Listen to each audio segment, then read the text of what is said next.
다음 주 북미 고위급 회담을 앞두고 도널드 트럼프 미국 대통령이 미국과 북한의 관계는 매우 좋고 북한이 원하는 지점에 함께 접근하고 있다고 말했습니다.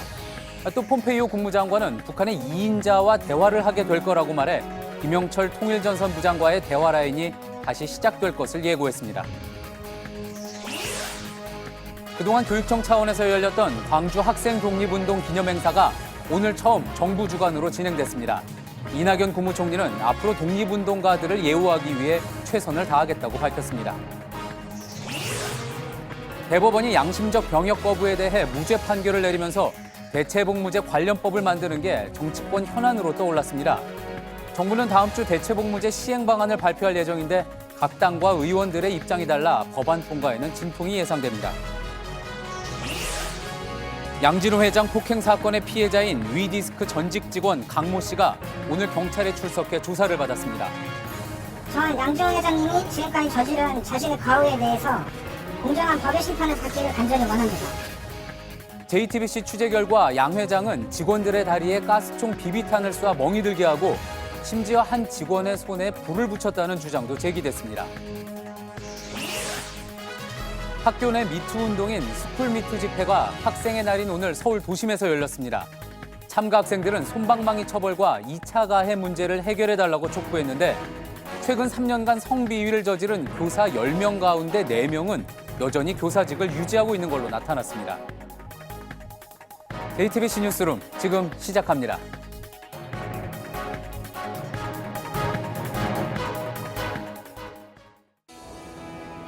기름 없이 달리는 일상으로 내일을 바꾸는 현대수소 전기차. 미국과 북한의 관계는 매우 좋고 북한이 원하는 지점에 함께 접근하고 있다. 도널드 트럼프 미국 대통령이 북한의 핵 사찰단 방문 허용 소식을 전하며 내놓은 이야기입니다. 또 폼페이오 국무장관은 김영철 노동당 부위원장과 대화 라인이 재가동될 것임을 시사했습니다. 사흘 앞으로 다가온 미국 중간선거를 겨냥한 선거용 발언일 수 있다는 해석도 나옵니다. 대북 제재 문제에 대한 기싸움도 여전하지만 일단 다음 주에 있을 북미 고위급 회담을 앞두고 대화의 분위기는 만들어지고 있는 모습입니다. 이희정 기자입니다. 트럼프 대통령이 중간선거 유세 도중 북한의 핵 사찰단 방문 허용 소식을 전하며 대북 관계가 좋다는 점을 강조했습니다. 김정은 위원장과의 관계도 좋다는 걸 여러 차례 언급했습니다. My relationship with Kim Jong-un is very good, and we are getting to a point where they really want to do something. 이 같은 발언은 선거 유세용이기도 하지만 선거 이후 본격적으로 이어질 북미 접촉을 의식한 메시지란 분석입니다. 실무 협상을 위한 움직임도 구체화하는 모습입니다.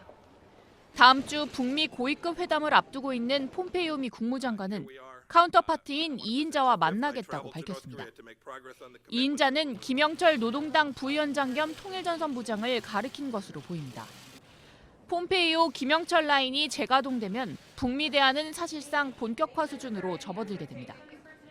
다만 앞서 폼페이오 장관이 선 검증, 후 제재 해제 입장을 분명히 하며 검증의 중요성을 강조한 반면 북한은 관계 개선과 제재는 양립할 수 없는 상극이라고 맞서면서 북미 간 신경전도 계속될 전망입니다. JTBC 이희정입니다. 남북 간에는 모든 적대 행위를 중단하기로 한 뒤 첫 주말을 맞았습니다. 특히 그동안 북의 군사 도발과 긴장이 이어졌던 서해 5도에서는 주민들의 감회가 남다를 수밖에 없을 텐데요. 박민규 기자가 서해 최북단인 백령도를 다녀왔습니다. 천안함 46용사 위령탑입니다. 8년 전 이 탑 너머 백령도 바다에서 천안함 피격 사건이 벌어졌고 우리 장병 46명이 전사했습니다. 이곳 백령도뿐 아니라 서해 5도에는 지난 20년간 북한의 군사 도발이 끊이지 않았습니다. 하지만 남북은 이번 달부터 서로에 대한 적대 행위를 전면 중단했습니다. 백령도에서도 북서쪽 끄트머리에 있는 두무진 포구. 주민들은 올해 들어 섬을 찾는 사람이 늘어났다고 말합니다. 이북하고 요새는 또 그런 데는 또 원만하니까 관광객들이 좀 와요. 연평도 사건 나가고 완전 우리 백년도에 손님도 없고 진짜 굶어 죽다시피. 남북 간 긴장이 고조될 때마다 관광객 발걸음이 끊기기 일쑤였지만 상황이 확 달라졌다는 겁니다. 조업 환경이 나아질 거란 기대감도 드러냈습니다. 근데 요즘에는 세월이 좋아졌다는 게 자동으로 좀 더 나아가게 좀 해야 될 거 아니냐고. 북한이 계속 잘 이렇게 유지만 해주는 쪽인데 두고 봐야죠. 그 잘만 이 정도로 이렇게만 해서 나가면 다행인데. 그러나 고민거리 하나는 여전합니다. 밤에는 불이 빨개. 지금은 낮엔 별로 없어도 밤에는 아주 빨갛다고. 서울 시내 같아. 저 남북한 있는 그 사이 있는 거기는 다 중국배가 다 가져가는 거예요. NLL을 넘어와 불법 조업하는 중국 어선 얘기입니다. 예전보다 수가 줄었다곤 하지만 밤 시간을 틈타 어구를 훔쳐가는 등 피해는 계속되고 있다고 하소연합니다. 북 자체를 우리는 생각을 안 해요, 거의. 저희들은 이제까지 어업 활동을 하면서 북한 조업선들을 보지를 못했거든요. 인천시는 이곳 인천항과 백령도를 오가는 여객선 항로 직선화를 추진합니다. 지금은 이 배가 안전을 이유로 NLL 한참 남쪽으로 항해하면서 약 30km 정도 돌아가고 있는데요. 서해가 평화의 바다가 된 만큼 이제 그럴 필요 없지 않겠느냐는 겁니다. JTBC 박민규입니다. 남북이 2032년 하계올림픽을 공동 개최하기로 뜻을 모은 것에 대해 국제올림픽위원회 IOC가 환영한다는 입장을 밝혔다고 미국의 소리 방송이 전했습니다. 또 IOC는 남북한의 스포츠 교류를 장려함으로써 관계 개선을 계속 지지하겠다는 뜻을 밝힌 걸로 전해졌습니다. 남북은 어제 남북공동연락사무소에서 체육분과회담을 열고 2032년 하계올림픽을 공동 개최하겠다는 서신을 IOC에 전달하기로 합의했습니다. 학생의 날인 오늘은 일제강점기 광주 학생 독립운동을 기념해 제정됐습니다. 그동안 교육청 차원에서 이날을 기념했는데 올해는 좀 달랐습니다. 이 운동이 시작된 광주에서 정부가 주관하는 행사로 격상돼 열렸습니다. 오효정 기자입니다. 1929년 10월 30일 나주역. 통학열차에서 일본인 남학생들이 조선인 여학생을 희롱하자 조선과 일본 학생들 간 싸움이 벌어졌습니다. 이 사건은 당시 일제의 차별교육과 탄압에 반대하던 학생들에게 기폭제가 됐습니다. 나흘 뒤 광주에서 열린 만세운동은 곧이어 전국으로 퍼져 5만 4천여 명이 시위와 동맹휴교에 나섰습니다. 3.1운동, 60만세운동과 함께 3대 독립운동으로 평가받는 이유입니다. 하지만 지금껏 정부 차원에서 성대하게 기념하지 못했습니다. 교육청별로 기념식을 치르는 게 전부였습니다.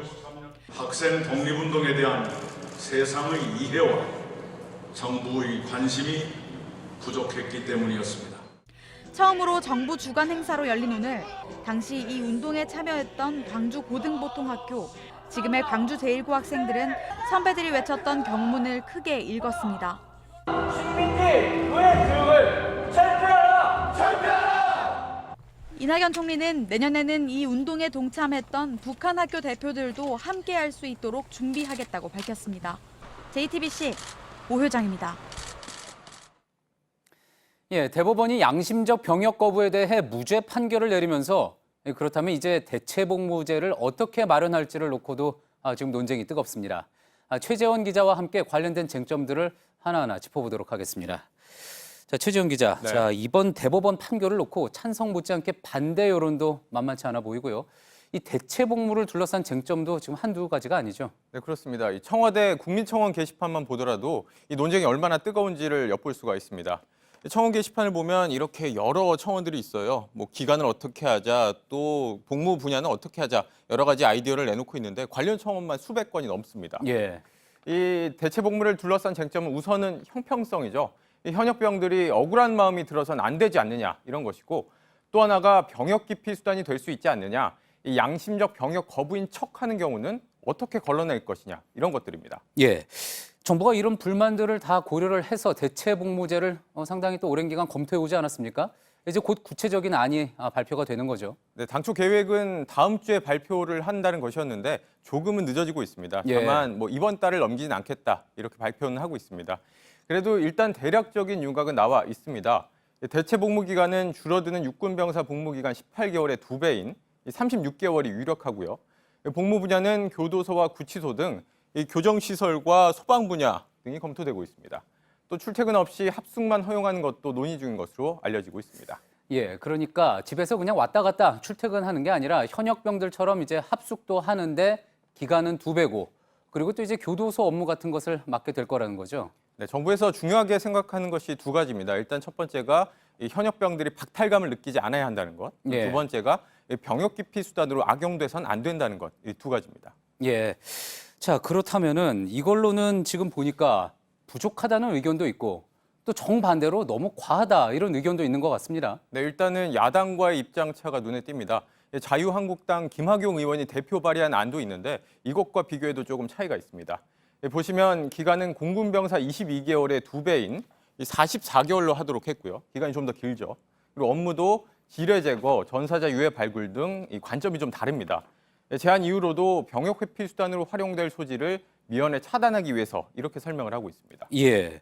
하지만 시민단체와 인권단체들은 이런 김학용 의원의 법안과는 정반대 입장인 거죠. 그러니까 대체 복무가 벌 주는 것처럼 만들어져서는 안 된다. 이런 주장이 시민단체와 인권단체들이 주장한 것들입니다. 지난 1일 군 인권센터와 참여연대 등이 낸 논평을 좀 보시면 1.5배 이상의 대체 복무 기간은 인권 침해라는 국제사회의 합의가 있다. 또 전과만 없을 뿐 또다시 병역 거부자들을 감옥으로 보내겠다는 것이다. 이렇게 반발을 하고 있습니다. 여야와 또 시민단체들 간의 의견차가 커서 이 법안 통과까지는 진통이 불가피해 보입니다. 예, 그렇군요. 자, 그런데 또 가장 궁금한 부분 중에 하나는 이 양심적 병역 거부자인지 아니면 양심적 병역 거부자인 척하는 건지 이걸 어떻게 가려내느냐 하는 부분입니다. 네, 정부도 집중하고 있는 부분입니다. 일단은 독립된 심사기구를 만들어서 이 증명하는 절차를 까다롭게 보겠다 이렇게 검토를 하고 있고요. 예. 특히나 이 말로만 양심적 거부다 이렇게 주장해서는 당연히 안 되는 것이고 뭐 서류 심사라든지 심층 면접 등을 통해서 확실한 증거를 제시해야 합니다. 예, 잘 들었습니다. 최재원 기자였습니다. 저는 양지원 회장님이 지금까지 저지른 자신의 과오에 대해서 공정한 법의 심판을 받기를 간절히 원합니다. 네, 양진호 회장에게 맞았던 피해자가 오늘 경찰에 나와 조사를 받기 전 했던 말입니다. 양 회장은 폭행뿐 아니라 직원들에게 활이나 도검으로 닭을 죽이라고 강요한 혐의도 받고 있습니다. 그런데 저희 취재진이 양 회장의 또 다른 엽기 행각을 벌였다는 증언을 확보했습니다. 마음에 안 드는 직원에게 비비탄을 쏘고 심지어 직원 손에 불을 붙여서 화상까지 입게 했다는 겁니다. 황계린 기자가 취재했습니다. 전직 직원 A씨가 그린 양진호 회장의 사무실입니다. 그리고 여기에 이렇게 양 회장의 자리가 있고요. 그리고 장식장이 여기 이렇게 돼 있었어요. 그래서 이쪽 들어가서 봤을 때 여기가 카메라, 여기가 도검류, 그리고 여기가 비비탄총. A씨는 양 회장이 회의에서 마음에 안 드는 직원을 향해 개조된 가스총으로 다리에 비비탄을 쐈다고 주장했습니다. 뭔가 마음에 안 들면 이제 일어나요. 삥 돌면서 이렇게 돌아다니면서 이렇게 하다가 팍 이렇게 쏘기도 하고. 직원들 다리에 수시로 멍이 들었지만 양 회장은 오히려 이를 자랑스러워했다고도 했습니다. 우리 회사에 오면은 이걸 한번 맞아봐야 된다고. 그래야 정신이 들어서 안 맞기 위해서 열심히 하지. 그래서 2009년 한 회식 자리에서는 양 회장이 직원 손에 불을 붙였다는 주장도 나왔습니다. 당시 직원 손에 도수가 높은 술이 묻자 양 회장이 실제 불이 붙을지 궁금하다며 라이터로 손등에 불을 붙였단 겁니다. 해당 직원은 곧바로 인근 병원 응급실에서 치료를 받았던 것으로 확인됐습니다. 2도 화상으로 들어온 걸로 알고 있습니다. 응급실 진료 본 거로. 네, 2009년 5월달에 보셨고요. 경찰은 피해자 조사와 함께 압수수색한 물품 분석을 통해 추가 폭행이나 가혹행위 등을 수사 중입니다. JTBC 황예린입니다. 이런 갑의 횡포는 언젠가부터 연례 행사처럼 매년 불거지고 있습니다. 올해만 해도 대한항공 오너 일가 등의 갑질이 폭로돼서 공분을 샀죠. 아직 드러나지 않은 숨겨져 있는 갑질도 분명 있을 겁니다. 이런 폭력의 역사를 끊을 수는 없는 건지 김태영 기자가 취재했습니다. 지난 5월 조현민 전 대한항공 전무는 이른바 물컵 갑질 혐의로 경찰서 포토라인에 섰습니다. 유리컵 던진 거랑 음료 뿌린 거에 대해서 인정하십니까? 심려를 끼쳐드려 진심으로 죄송합니다. 지난 8월 윤재승 대웅제약 회장은 직원에게 한 폭언으로 논란에 휩싸였습니다. 정신병자 이거? 야 이게 왜 그렇게 일을 해 야? 이거 되고 안 되고 원래 네가 야? 지난 10월 교촌 F&B 권원강 회장의 육촌인 상무 권모 씨는 3년 전 직원을 폭행한 영상이 공개돼 공분을 샀습니다. 최근 양진호 위디스크 회장의 직원 폭행까지 올해도 업계 가배 행포는 끊이질 않고 있습니다. 그동안 사건이 터질 때마다 이들은 모두 입을 맞춘 듯 경영 일선에서 물러나 자숙의 시간을 갖겠다고 발표했습니다. 하지만 정작 이에 대한 처벌은 솜방망이에 그치면서 악순환이 되풀이되고 있다는 지적이 나옵니다.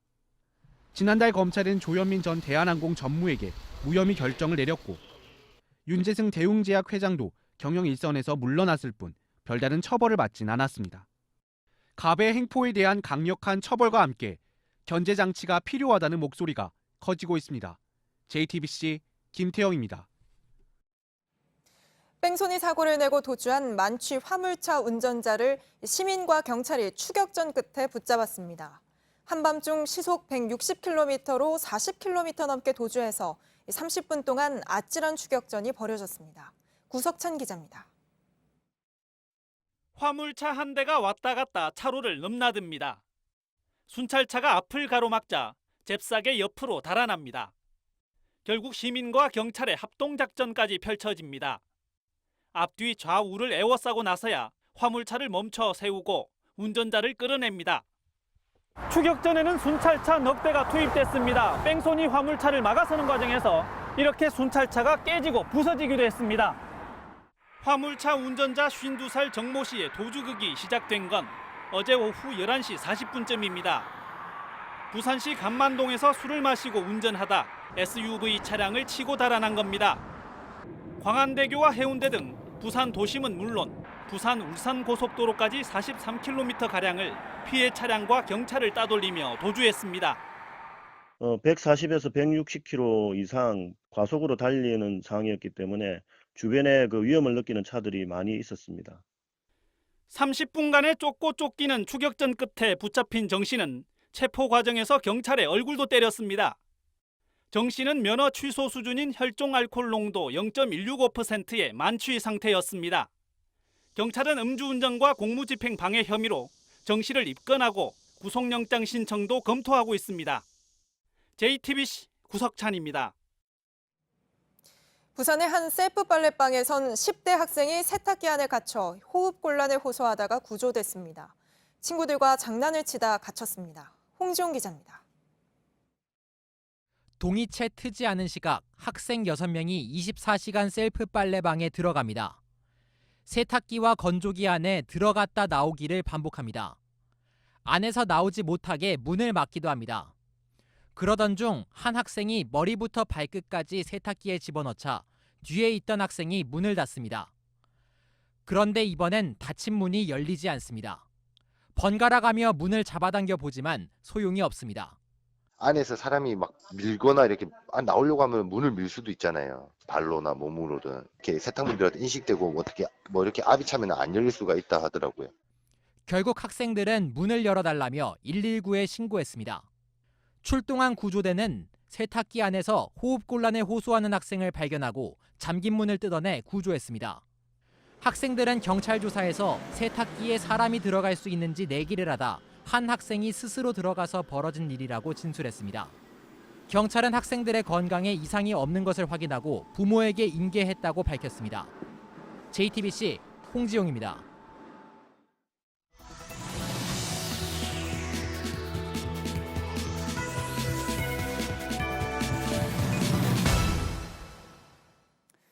지난 4월 서울 노원구 용화여고 학생들이 교실 창문에 미투 그리고 위두유를 적은 색색의 포스트잇을 붙였습니다.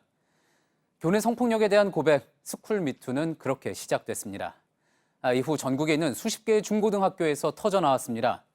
그 후 200여일, 학생의 날인 오늘 청소년 수백 명이 서울 시내에서 스쿨 미투 집회를 열었습니다. 솜방망이 처벌과 2차 가해 문제를 해결해달라고 촉구했는데 지난 3년간 성희롱이나 성추행을 저지른 교사 10명 중 4명은 여전히 학생들 앞에 서 있는 걸로 나타났습니다. 이슈플러스 오선민 기자입니다. 수학 공식을 설명하다가 뭐 그거를 남성과 여성의 어떤 뭐 성관계로 비유를 한다든지 막. 예쁜 여학생들이 무릎에 앉으면 수행평가 만점을 주겠다. 미투 고백을 하기까지 많이 망설이고 주저했습니다. 트위터에서 9월 6일에 스쿨 미투 해시태그 운동이 같이 일어나면서 친구랑 같이 학교 전교생 모임에서 미투 발언을 해서 그렇게 하나둘 작은 목소리가 모였습니다. 용기를 낸 고백이 이어졌지만 학교는 감축이 급했다고 말합니다. 포스트잇에 붙일 때 이게 자랑스럽냐고 뭐 이런 식으로 면박도 주시고. 그게 학교 이미지에 실추시킨다. 증거도 없으면서 뭘 그렇게 얘기를 하냐. 남자애들 대학 가는 거 방해하려고 그런다. 남자애들처럼 노는 건데 뭘 그렇게 과잉 반응하냐. 학교를 상대로 싸우는 일은 쉽지 않았습니다. 3년간 적발된 성비위 교사 10명 중 4명은 여전히 교사직을 유지하고 있는 것으로 나타났습니다. 성인이면 법에 대해 좀 지식이 돋아있잖아요. 사회적 지식이 조금 부족했던 게 아무래도 힘들었던 것 같고. 학교라는 곳이 청소년 입장에서는 여기서 빠져나갈 수가 없잖아요. 조금만 참으면 되는 시기, 대학 가면 다 나아지는 시기로 표현되다 보니까. 올해 발생한 스쿨미투 36건 중 13건은 중징계 없이 넘어갔습니다. 학폭이 갔는데 대부분 남자나 아니면 남학생 부모님, 결국에는 그냥 서면 사과로 끝이 났는데. 그럼에도 세상에 이야기를 시작한 것을 후회하지 않는다고 말합니다. 학생이 여성이 말할 수 있는 존재임을 사회에 알려주었다라고 생각해요. 내가 진짜 옳지 않다고 생각하는 것을 말했을 때 사회 변화가 일어날 수 있구나. JTBC 오선민입니다. 지난 3월엔 국회에서 첫 미투 폭로가 있었습니다. 국회 보좌관이 후배 비서관을 성추행했다는 의혹이었고 해당 의원실은 즉각 보좌관을 면직 조치하겠다고 발표했었죠. 하지만 취재 결과 해당 보좌관은 현재 육아휴직 상태로 보좌관직을 계속 유지하고 있었습니다. 이윤석 기자입니다. 지난 3월 바른미래당 최이배 의원실 모 보좌관이 과거 민주당 의원실에 근무할 당시 여성 비서관을 성희롱, 성추행했다는 미투 폭로가 나왔습니다. 피해 비서관 본인이 직접 소셜미디어를 통해 폭로한 겁니다. 항의를 했을 때 가해자가 멈추지 않으면 사실 방법이 없는 거예요. 사실이 알려지자 최 의원은 즉각 면직 처리하겠다고 밝혔습니다. 하지만 해당 보좌관은 8개월이 지난 지금 육아휴직 상태로 신분을 유지하고 있는 것으로 확인됐습니다. 최 의원은 면직 서류를 제출했는데 국회 사무처에서 감사 대상이라고 보류했다며 가장 시급한 게 피해자와의 분리였는데 유일한 방법이 육아휴직이었다고 말했습니다. 일반 공무원은 직위 해제나 대기 발령 등의 조치가 가능하지만 별정직인 국회 보좌진에겐 관련 제도가 없어 징계를 받게 하기 위해 해고 대신 고육지책을 썼다는 겁니다. 일반 공무원의 경우 징계 절차에 소요되는 기간은 재직 경력으로 인정되지 않습니다. 보좌관은 국가 공무원임에도 징계에 있어선 사실상 특혜를 받는 셈입니다. 인사혁신처 관계자는 국회가 관련 규칙을 만들어야 한다고 지적했습니다. 해당 보좌관은 드릴 말씀이 없다며 취재를 거부했습니다. JTBC 이윤석입니다.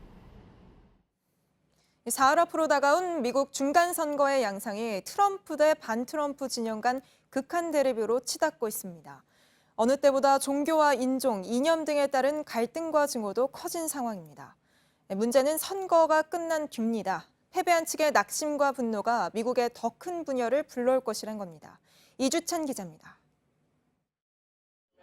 6일 치러지는 미국 중간선거 사전투표에 유권자 2,800만여 명이 투표를 마쳤습니다. 뉴욕타임스에 따르면 현지 시간 1일 테네시주 등 18개 주와 워싱턴 DC에서 2014년 사전투표율을 넘었습니다. 일부 주에서는 이미 최종 투표율에 가까울 정도로 관심이 뜨겁다고 전했습니다.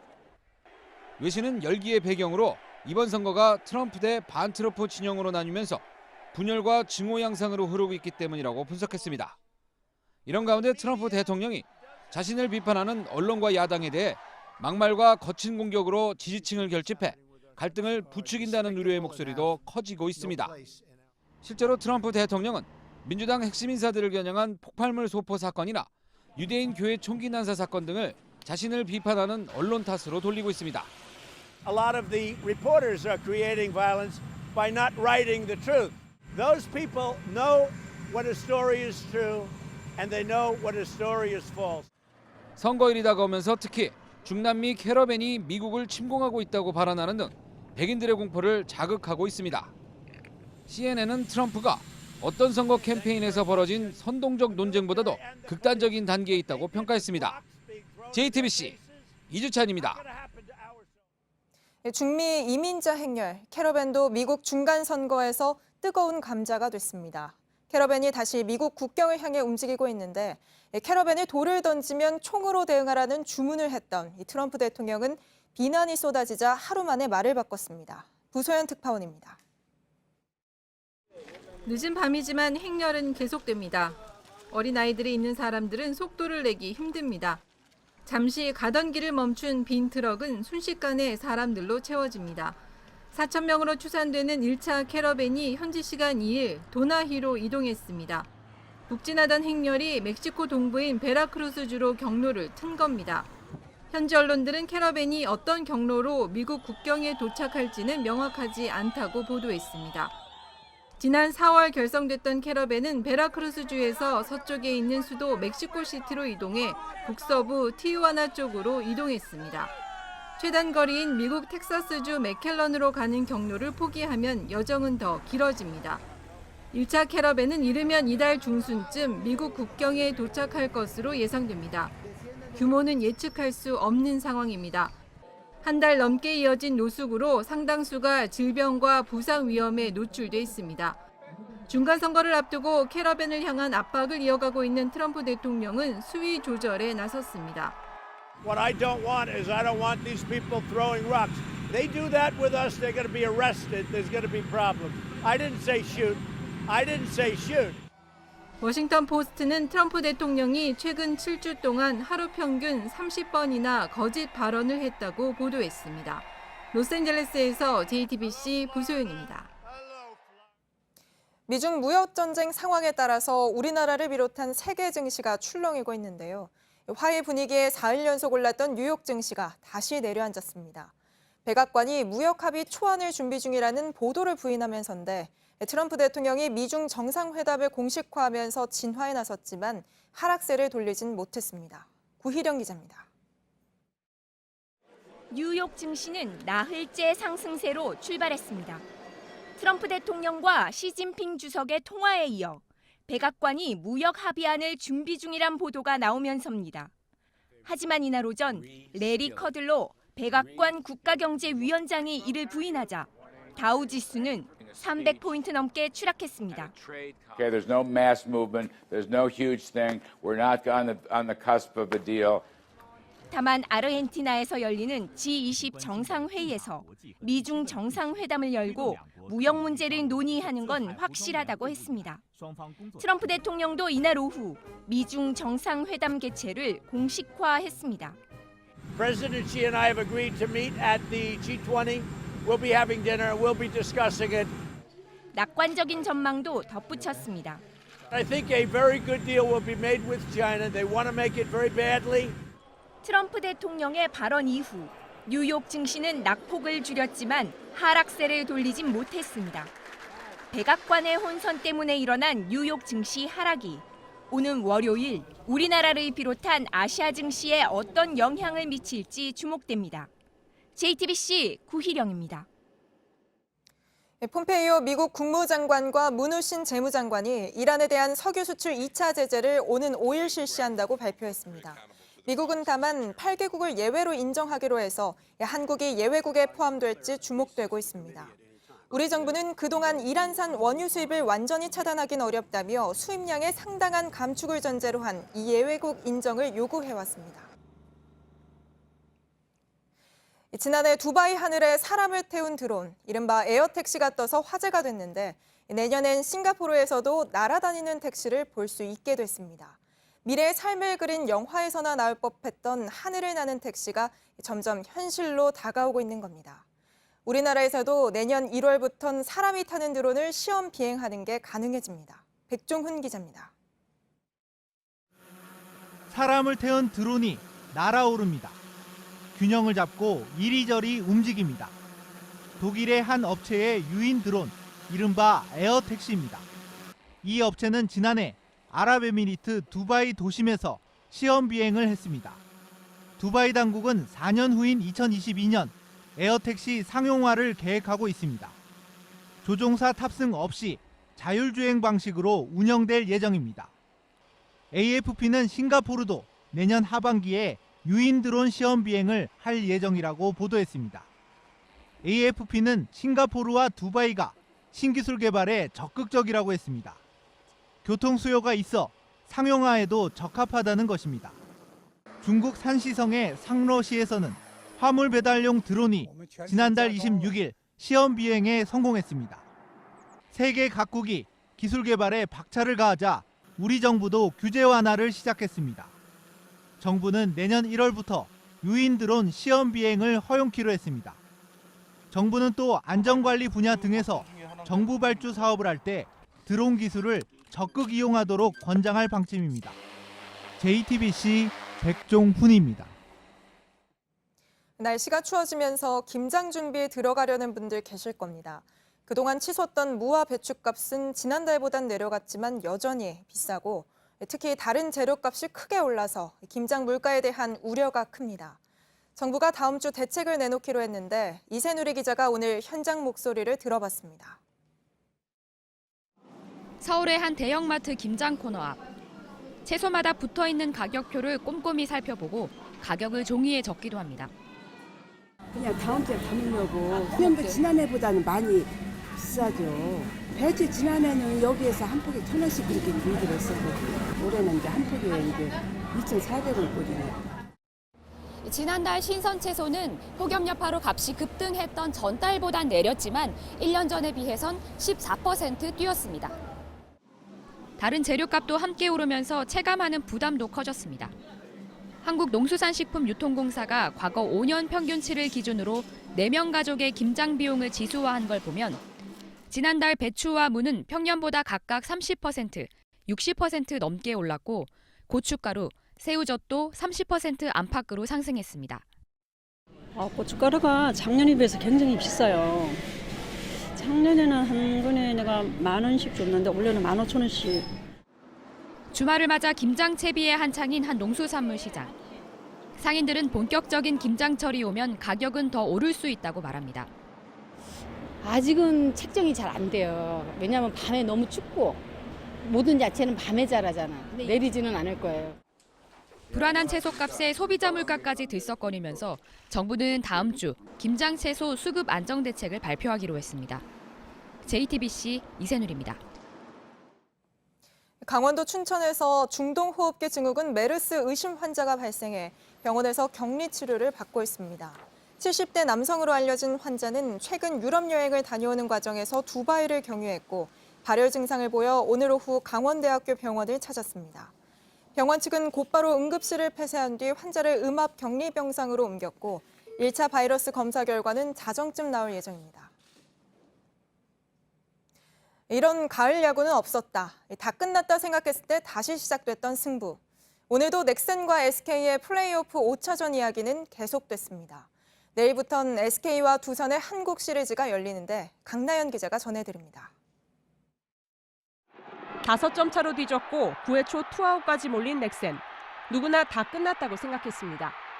그러나 반전이 찾아왔습니다. 야금야금 점수를 쌓던 넥센은 박병호의 동점 홈런으로 꺼져가던 승부를 되살렸습니다. 연장 10회 초엔 역전까지 했습니다. 거짓말 같은 기적은 10회 말에 일어났습니다. 김강민의 동점 홈런, 그리고 한동민의 끝내기 홈런으로 SK는 황홀경에 빠졌습니다. 승자도 패자도 다 울어버린 가을 드라마였습니다. 한국 시리즈 미디어데이가 열린 오늘 어제의 여운이 그대로 남았습니다. 김태형 두산 감독은 웃으면서 봤다 말했습니다. SK가 플레이오프를 5차전까지 치러 진이 빠질 대로 빠졌을 거라며 한국 시리즈를 낙관했습니다. SK는 상승세를 잇지 않았습니다. 10년 전 달콤했던 기억도 꺼냈습니다. SK는 김성근 감독 시절인 2007년과 2008년 한국 시리즈에서 잇따라 두산을 이겼습니다. 아무도 예측하지 못하는 가을 야구의 마지막 승부. 한국 시리즈는 내일부터 시작합니다. JTBC 강나현입니다.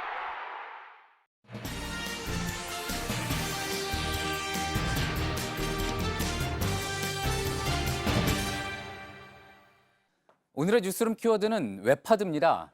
직원에 대한 무차별 폭행, 또 엽기적인 행각으로 국민적인 공분을 사고 있는 한국미래기술 양진호 회장. 양 회장이 해온 웹하드 사업에 대해서도 여러 고발이 이어지고 또 경찰 수사가 본격화되면서 웹하드에 대한 관심도 커졌습니다. 원래는 2000년에 한 대기업이 시작했던 온라인 저장 공간 서비스의 고유 명칭이었습니다. 그러니까 디스크나 CD 들고 다닐 필요 없이 자료를 웹상에 올려놓고 필요할 때 내려서 받아 쓰는 개념이었죠. 그러다 온라인상에서 돈을 내고 파일을 주고받는 사업 모델을 뜻하는 단어로 변질이 됩니다. 인터넷 속도가 급격히 빨라지면서 대용량 파일을 공유할 수 있게 됐고 그러면서 또 문제가 커졌습니다. 영화나 드라마를 무분별하게 올리는 저작권 침해 문제, 나아가 음란물이나 불법 촬영물이 퍼져나가는 범죄의 또 다른 온상이 되기도 했는데 이 과정에서 웹하드 업체는 어떤 통행료를 걷듯이 손쉽게 돈을 챙겼습니다.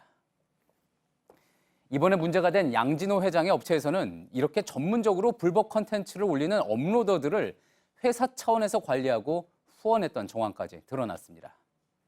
수많은 동영상을 가지고 법의 경계를 아슬아슬하게 넘나들며 사업을 일으킨 양 회장. 결국 자신이 주인공이 된 폭행 동영상으로 CEO 자리뿐 아니라 사업 자체도 위기를 맞게 된 오늘의 뉴스룸 키워드 웹하드였습니다.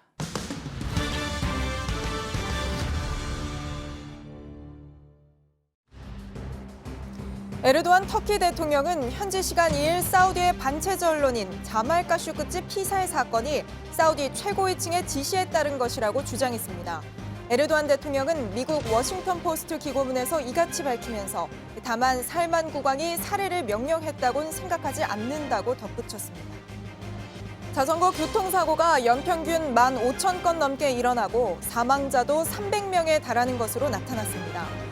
삼성교통안전문화연구소는 자전거 운전자 과실로 일어난 사고가 2013년에 비해 2016년엔 39.7% 늘어났고 사망자 역시 늘어났다고 밝혔습니다. 또 안전모를 쓰지 않으면 치사율이 2배 정도 높아지는 걸로 나타났습니다. 2014년 세월호 사건 진상규명을 촉구하는 집회에 참가했다가 도로를 점거한 혐의로 재판에 넘겨진 소녀상 지킴이 김샘 씨가 1심에서 무죄를 선고받았습니다.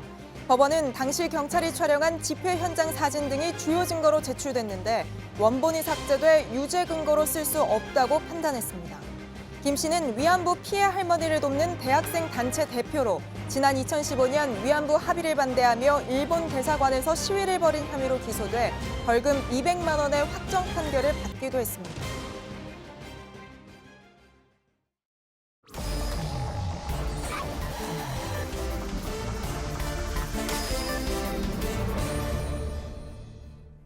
비하인드 뉴스 시간입니다. 안지연 기자가 나와 있습니다. 안 기자, 첫 번째 키워드부터 볼까요? 네, 첫 키워드는 변심의 이유입니다. 변심의 이유, 누구의 마음이 변했다는 겁니까? 자유한국당 얘기인데요. 한국당은 어제 내년도 예산안 방향을 발표하면서 기존의 입장을 바꿔서 아동복지수당에 대해서 현행 소득 하위 90%가 아니라 100%로 지급하겠다 이렇게 밝혔습니다. 물론 이를 위해서는 아동수당법 개정안을 처리해야 하는데요. 여야는 일단 이를 논의하기 위한 TF를 구성키로 합의한 상태입니다. 예, 이 아동수당이라는 게 6세 이하 아동에게 10만 원씩 매달 지급을 하는 거잖아요. 그러니까 지금은 소득 상위 10% 부유한 층에게는 주지 않는데 이거를 100% 지급하는 쪽으로 합의가 됐다는 거군요. 자, 그런데 한국당은 그동안 이 아동수당을 이렇게 100% 모두에게 지급하는 건 안 된다. 그러니까 선별적인 복지를 해야 한다. 이런 입장 아니었습니까? 맞습니다. 그러니까 아직까지 여야 합의 상태는 아니지만 그동안 한국당이 입장을 바꿨기 때문에 여야가 합의할 가능성이 커진 건데요. 예. 한국당이 스스로 입장을 바꾼 것에 대해서는 일단 인정을 했습니다. 이 발언 직접 들어보시죠. 예. 자유한국당이 아동수당을 하는 돌아섰다고 기사를 써도 괜찮을까요? 저는 거의 무리 없다고 봅니다. 그런데 사실 1년 전만 해도 당시 정우택 원내대표는 아동수당 예산에 대해서 보시는 것처럼 이 7대 퍼주기 예산 중에 하나다 이렇게 하면서 이 100% 지급을 반대한 바 있습니다. 예. 또 1년 전으로 갈 것도 없이 지난달 국감장에서 이 보건복지위 한국당 간사인 김명원 의원도 보시는 것처럼 분명히 반대 입장을 밝힌 바 있습니다. 그렇다면은 자유한국당이 이렇게 변심한 이유, 입장이 바뀐 이유는 뭡니까? 일단 최근에 나온 한국당의 용역 보고서의 결과와도 무관치 않아 보이는데요. 이 지방선거 패배 원인을 분석하기 위해서 맡긴 보고서였는데 보시는 것처럼 한국 보수정당의 위기와 재건이라는 제목의 보고서입니다. 그런데 한국당의 복지와 분배 정책이 보시는 것처럼 미숙하고 불충분하고 진정성이 없다 이런 진단을 받은 겁니다. 예. 실제로 이에 대해서 한국당 장제원 의원과 통화를 해봤더니 더 나아가서 이 복지 안전망을 구축하는 정당으로 나아가야 된다. 그러니까 매력 없는 정당에서 거듭나겠다 이런 의지를 밝혔고요. 또 장 의원 말에 따르면 실제 어제 그 비공개 회의에서 의원들이 복지 정책에 대해서 좀 더 공격적으로 가야 한다 이런 의견이 많았다고 합니다. 그렇다면 오히려 자유한국당에서 좀 더 공격적인, 적극적인 어떤 정책이 나올 수도 있겠군요. 네, 맞습니다. 그래서 실제 어제 밝힌 정책 중에는 이런 분위기가 반영돼 있었습니다. 이 아동수당의 지급 기간과 액수를 더 늘려야 된다 이렇게 밝힌 건데요. 현행 6세 이하 아동에게 월 10만 원씩 주지만 이거를 단계적으로 늘려서 초등학교 6학년까지 예. 30만 원으로 늘려야 된다 이런 계획을 밝히기도 했고요. 또 여기에 더해서 임산부에게는 200만 원, 또 출산하면 2천만 원을 지급하는 안 역시 내년 예산에 반영하겠다 이렇게 밝혔습니다. 하지만 그러면서도 보수층을 의식한 듯 이는 퍼주기 예산으로만 봐서는 안 된다 이런 말을 하기도 했습니다. 해당 발언 들어보시죠. 예. 증가 현금성 지원을 여러분들 퍼주기라고 보지 마십시오. 이거는 우리 국가의 존폐의 문제라고 생각이 들어서 예, 그렇군요. 뭐 또 중요한 문제에 대해서는 그렇게 또 변심을 할 수 있는 충분한 이유가 있다고 볼 수가 있겠죠. 지난해 입장과는 확연히 차이가 있어 보입니다. 자, 다음 키워드 볼까요? 네, 다음 키워드는 뒷담화의 이유입니다. 예, 변심의 이유에 이어서 뒷담화의 이유군요. 네. 이 바른미래당은 지난 1일 논평을 통해서 이 사진에 보시다시피 민주평화당 박지원 의원을 비판했습니다. 이렇게 논평 제목에 박지원 의원은 맨날 뒷담화에 사과만 할 것인가 이런 제목의 논평을 낸 바도 있습니다. 예, 뒷담화라고 하면 이제 뒤에서 뭐 남의 흉을 보는 것, 흔히 그렇게 이야기하는 건데 박 의원이 어떤 그런 발언이 있었나 보죠? 네, 그 논평을 낸 같은 날 라디오 방송에서 한 발언이 문제가 된 건데요. 해당 발언 직접 들어보시죠. 예. 바른미래당의 지역위원장 신청 기한이 어제까지였는데 지금 유승민 의원이나 또 유승민 의원과 가까웠던 의원이 신청을 안 했어요. 당연하죠. 거기다 누가 신청하겠어요. 그러니까 바른정당 출신 의원들이 지역위원장 신청을 안 했다. 여기에 이제 적극적으로 호응했던 건데요. 예. 하지만 방송이 있었던 당일날 페이스북을 통해서 이는 사실이 아니었다. 확인해 보니까 사실이 아니었다 이러면서 사과를 한 바 있습니다. 예. 그렇다면 박지원 의원이 오해를 한 건데 어쩌다가 이렇게 오해를 하게 된 겁니까? 네, 바로 그 방송 하루 전만 방송 하루 전이 바른미래당 지역위원장 신청 마감일이었습니다. 예. 그런데 오전까지 유승민 의원을 비롯해서 옛 바른정당 출신 의원 4명이 이 신청을 하지 않자 일부 탈당하는 거 아니냐 이런 기사가 등장하기도 했었는데요. 이 때문에 바로 다음 날 아침 방송에서 오해가 생긴 걸로 보입니다. 예. 하지만 실제로는 지역위원장에 모두 신청한 게 맞습니다. 예, 그렇군요. 자, 그런데 어쨌든 바른미래당에서도 박지원 의원은 맨날 뒷담화에 사과만 할 것이냐 이렇게 논평을 냈습니다. 자, 이 논평 자체도 어느 정도 평소 감정이 좀 쌓인 것 같기도 하군요. 네, 이날 방송에서도 박 의원이 여기에 더해 전망을 내놓은 게 있는데요. 이 발언도 문제가 된 것 같은데 한번 해당 발언 들어보시죠. 예. 거기는 깨지게 돼 있어요. 유승민 전 대표는 친박이나 친이. 예. 현저하게 문제 있는 사람들을 인적 청산해주면은 그리 갑니다. 그러니까 바른미래당 미래에 대해서 사실상 부정적 전망을 한 건데요. 이 같은 발언에 감정까지 쌓이면서 뒷담화라는 표현까지 나온 것으로 보입니다. 그렇게 해석을 할 수가 있겠군요. 알겠습니다. 잘 들었습니다. 비하인드 뉴스 안지현 기자였습니다. 주말인 내일도 전국이 맑겠고 낮 최고 기온은 16도에서 21도로 다소 포근하겠습니다. 하지만 일교차가 15도 이상 벌어져 내륙 지방을 중심으로 최저 기온이 영하까지 떨어지는 곳도 있겠습니다. 미세먼지 농도는 대부분 보통이지만 경기 남부와 충북, 전북은 나쁨 수준을 보이겠습니다. 오늘 저희가 준비한 소식은 여기까지입니다. 시청해주신 여러분 고맙습니다.